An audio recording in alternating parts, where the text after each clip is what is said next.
So, on this chapter cover for One Piece chapter 553, I want to draw your attention to something, right?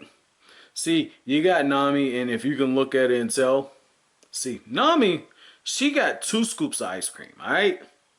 Now, when you look at Nico Robin got 1 scoop of ice cream. Now, what you think that Oda trying to say here? See, number 1 gets extra ice cream. It's because we all know that Nami is bae. Nami is bae. Look at Nico Robin. Nico Robin looked like that little kid who she finishing her ice cream and she wants seconds, but she can't get seconds because Nami got the last scoop. That's why Nami licking her lips like that, because she know she got that ice cream. She got that good ice cream. Alright guys, I'm about to get into the review. Hold on. Yo, One Piece chapter 553. Dude. Okay, we have to talk about this chapter, yo. So, let me get this straight. Whitebeard's pirates.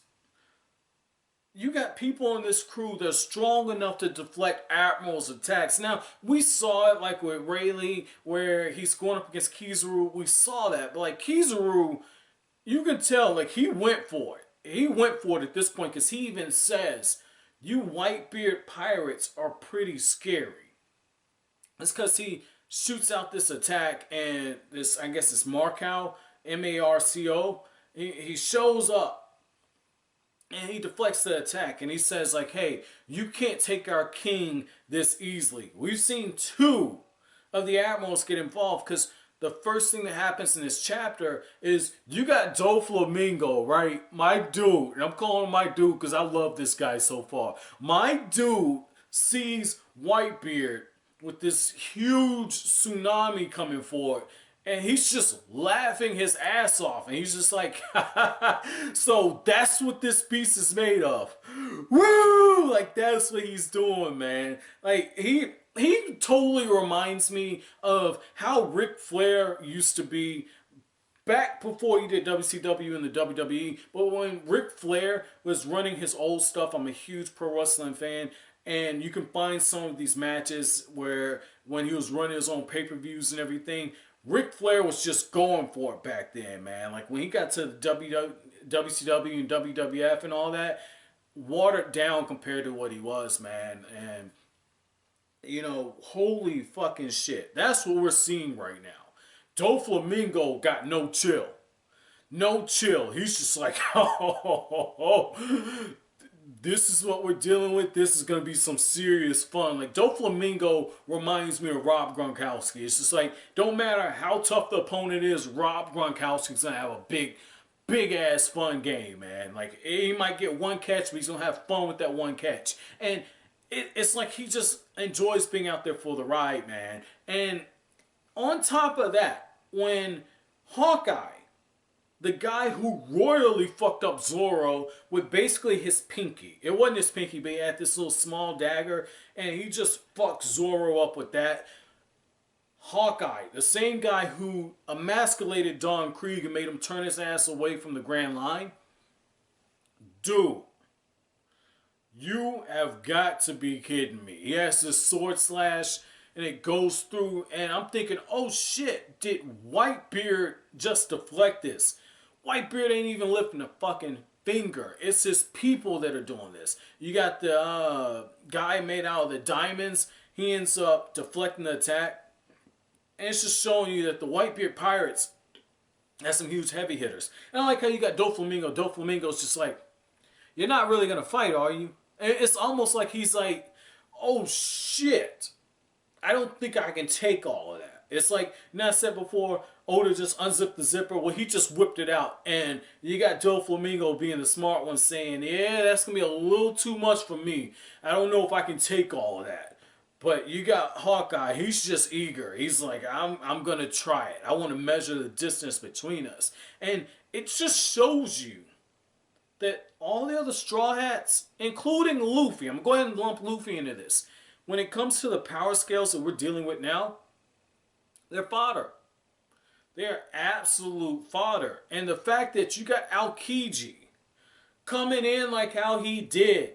Oh my god, I thought Aokiji had a vested interest in this fight. I was wrong. Oda was just preparing us for the fact that Aokiji was about to jump in. That's why he was drawing as close as he was to us. Because the moment that he sees that tsunami coming in, Aokiji just jumps out the seat. Because you know it ain't gonna be well, yeah, it could have been Kizaru, but he's fast. But here's the crazy thing. Aokiji just freezes the whole fucking tsunami. And then he freezes the whole harbor. And it's just like, you know that this dude froze the ocean, so you know he's hacks. But to be able to cage the tsunami in the way that he did shows a level of control over his devil fruit. And it's just like, it goes back to what I said. Luffy needs to go somewhere, sit his ass down, and train and really figure out his devil fruit.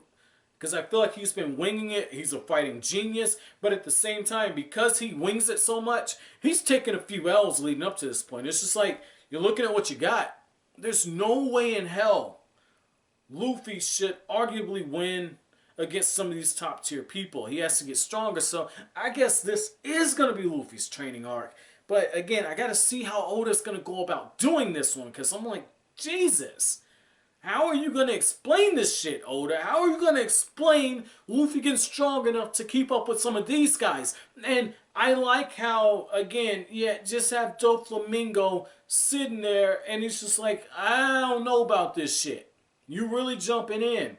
And it's like Oda's building up the hype for this. And when you got the Whitebeard pirates, they're jumping out on the ships. And they're like, well, our ships are frozen on the ice. But this was getting a little too hot anyway. Let's take our asses out there. All the Vice-Admirals line up. And they don't look shook. They're like, oh, it's the Whitebeard pirates. Okay, fuck it. Guess we gotta go whoop their asses too. But then you got the Whitebeard pirates. And they're just a huge rowdy bunch. They're jumping all into it. And they're like, oh, well, we don't usually see people like this all the time. This is going to be a lot of fun. And one of them makes a remark that just makes me just completely just say, holy shit, did I just read this right?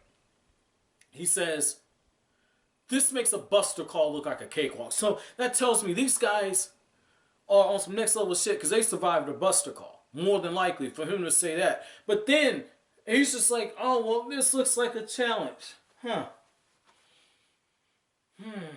Okay, fuck it. Let's go whoop their ass. What? And this was the nuts part. By the time you finish the chapter, oh my god, I can't imagine what this would have been like reading this weekly, okay? Because I'm like, wait, what's the next page? What's gonna happen? Don't do this. Was this really 16, 17 pages? Holy shit, it was. Oh, fuck you, Oda. Damn, this is brilliant. This is brilliant. This is going to be entertaining as fuck, man. Like, I purposely took some time off. Like, I took a couple weeks off from when I recorded the last volume to this one. I was just like, ah, fuck it. Fuck it. I'm going to take some time off. Let this shit marinate. I'm going to pick it back up. Usually, you know, I record about, like, a volume or two over the course of a few days and edit those, go back and reread it, then start the next volume. Oh, fuck that. You can tell, you know, I got a little scruffy. But, holy shit. I knew I was getting into some good shit. I knew I was getting into this, man. Like this chapter is like that everything you imagine your first time having sex to be. Okay? That's what this chapter is. What you imagine it to be. Not what it actually ends up being. Because, you know, I don't know about you. My first time, I knew what to do. You know, I knew you stuck it in. But, you know, you still figuring out how, like, the body works. And, like, how, you know, their movements and your movements sync up. It's awkward the first time. And I don't think it's just me. Other people I've spoken to, it's awkward. And so, it's not what you expect. This chapter was everything I expected. And how is this going to be a whole arc? Holy fuck. I'm so fucking hyped, yo. But my chapter question to you guys is, what feat in this chapter stood out the most to you? But as always, guys, if you like anything I had to say, don't forget to comment, rate, subscribe, share. Thank you so much for watching the end of the video, guys. Have an